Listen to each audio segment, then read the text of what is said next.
pagi, selamat bertemu kembali buat anak diri kami semuanya. Pada pertemuan kali ini kita akan kembali belajar sejarah ya. Dan pada pertemuan hari ini kita akan pelajari materi yang baru dari bab 2. Kamu boleh lihat bukumu ya.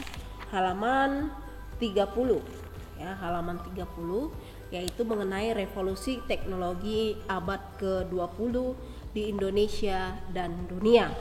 Oke, nah sebelum kita mulai pembelajaran kita hari ini, Ibu harap semuanya masih dalam keadaan sehat dan tetap semangat mengikuti pembelajaran hari ini. Nah sekarang kita akan mulai pembelajaran kita. Coba kamu perhatikan PowerPoint berikut ini. Nah pertemuan kali ini ya, pada peta konsep ini kita akan mempelajari perkembangan teknologi ya, atau ilmu pengetahuan dan teknologi pada abad ke-20. Seperti tadi yang Ibu bilang, meliputi Indonesia dan dunia ya, yaitu dari bidang informasi, komunikasi, transportasi dan industri. Nah, itu kalau dari Indonesia. Sedangkan nanti kalau untuk meliputi dunia, di sini yang akan kita lihat adalah teknologi persenjataan ya, dalam perang dunia kedua maupun perang dingin. Nah, inilah yang akan kita pelajari pada pertemuan ini. Oke, nah adapun kompetensi dasar kita pada pembelajaran ini diambil dari 3.2, yaitu kamu menganalisis perkembangan iptek dalam era globalisasi bagi kehidupan manusia. Dan adapun tujuan pembelajaran kita pada pagi hari ini, kamu dapat menganalisis dengan baik dan benar perkembangan iptek dalam era globalisasi bagi kehidupan manusia ya. Nanti baik dari segi komunikasi, transportasi ya, dan industri. Nah, inilah kompetensi dasar dan tujuan pembelajaran kita pada pagi hari ini. Nah, coba kamu perhatikan gambar berikut ya. Mungkin kalian pernah atau mungkin kalian belum pernah ya, atau sudah memiliki ya handphone pertama ya, seperti ini bentuknya. Inilah jenis-jenis handphone dulu. Kalau saya masih pernah memakai handphone seperti ini ya, handphone jadul kalau dibilang ya sekarang ini. Nah sedangkan ketika mengalami perkembangan ya ilmu pengetahuan, maka seiring berjalannya zaman juga iptek atau handphone ini juga mengalami perubahan ya. Jadi seiring berjalannya zaman itu, perkembangan teknologi itu juga pasti mengalami perubahan. Oke. Nah, perkembangan iptek ini tentunya juga bisa membawa keuntungan bagi kehidupan kita. Ya, bukan hanya keuntungan, bisa juga memiliki dampak negatif atau kerugian. Nah, sekarang kita akan lihat bagaimana dampak ya positif ya dari perkembangan iptek. Yang pertama, kita lihat dampak positifnya, memberikan berbagai kemudahan ya. Seperti yang kita ketahui ya, dengan adanya sekarang perkembangan iptek sekarang ya, dengan mudah kita ya mendapatkan informasi, berbagi informasi itu juga kita dengan mudah. Beda kalau dulu ya, dulu kalau pernah kalian baca, kita menyampaikan informasi itu, atau pada zaman dulu menyampaikan informasi itu hanya menggunakan radio. Dan pertama pun sebelum radio itu hanya menyampaikan dari kabar melalui burung ya, burung pos namanya, itu menyampaikan kabar. Bahkan sebelum itu pun pada kehidupan manusia purba ya, untuk berbagi informasi itu atau terjadi suatu kejadian itu, mereka hanya menggunakan asap ya dalam suatu daerah. Jadi kalau sudah ada asap atau suatu daerah tersebut, mungkin orang lain akan mengetahui berarti di sana ada terjadi sesuatu. Oke. Nah, kemudian yang kedua, mempermudah meluasnya informasi. Seperti yang kita lihat sekarang ya, kita dengan mudah ya, bahkan belum masuk pun di berita, kita sudah dengan mudah mendapatkan informasi itu dari internet ya, kejadian-kejadian dari internet atau informasi-informasi yang baru terjadi itu dengan mudah kita dapatkan melalui internet. Kemudian yang ketiga, dengan adanya perkembangan ilmu pengetahuan dan teknologi ini juga itu bisa menambah pengetahuan dan wawasan ya. Jadi sekarang kita mendapatkan pengetahuan dan wawasan itu bukan hanya saja dari buku, tapi bisa juga dari perkembangan teknologi sekarang ya. Kalau malas seperti kamu, malas buka buku, tinggal Google ya kan, tinggal dapat langsung tulis jawaban ya. Nah, itulah dampak kira-kira positif dari ilmu pengetahuan dan teknologi.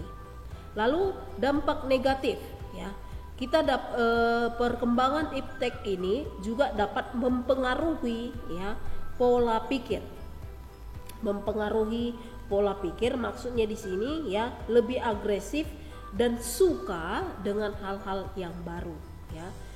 Contohnya ya, kita lihat misalnya artis-artis sekarang ya, bajunya seperti ini ya, penampilannya seperti ini, itu kan juga bisa mempengaruhi pola pikir kita ya.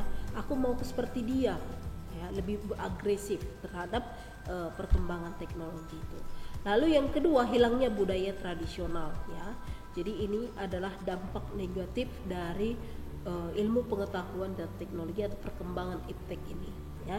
Jadi di sini kamu harus pintar-pintar bagaimana ya mengelola ya, walaupun iptek itu mengalami perkembangan ya, perkembangan zaman, tapi kamu harus bisa juga memilah-milah bagaimana ketika kamu mendapatkan informasi ya, jangan langsung menyebarluaskannya atau langsung percaya atau bagaimana, kan itu belum tentu kebenarannya seperti apa. Jadi kamu harus pintar-pintar memilah ya, walaupun perkembangan teknologi ini memiliki dampak positifnya ya, kamu juga harus perhatikan bagaimana dampak negatifnya itu, apakah kamu merugikan kamu atau bagaimana. Oke. Nah, inilah tadi dampak positif maupun negatif dari perkembangan ilmu pengetahuan dan teknologi. Nah, pertemuan kali ini ya, dalam pertemuan kali ini pembahasan ilmu pengetahuan dan teknologi ini kita akan bahas pada masa Orde Baru ya. Yang pertama kita akan bahas bagaimana perkembangan iptek itu pada masa Orde Baru. Nah, di sini ya pada masa Orde Baru ini kita akan bahas 4 bagian perkembangan ipteknya. Yang pertama IPTN, lalu teknik konstruksi Sosrobahu, PT PAL, dan PT Pindad. Nah, inilah yang akan kita bahas bagaimana perkembangan teknologi pada masa Orde Baru ya. Nah, seperti yang kita ketahui bahwa ilmu pengetahuan itu muncul sebagai akibat dari aktivitas kebutuhan manusia ya, yaitu untuk memenuhi kebutuhan jasmani maupun rohani. Seperti yang Ibu bilang tadi ya, contoh tadi sudah Ibu buat pertama itu handphone ya, itu bisa memenuhi kebutuhan kita ya. Lalu kemajuan iptek ini tidak dapat juga dipisahkan dari ilmu pengetahuan ya. Kemajuan iptek ini akan mempengaruhi bagaimana kemajuan ilmu pengetahuan.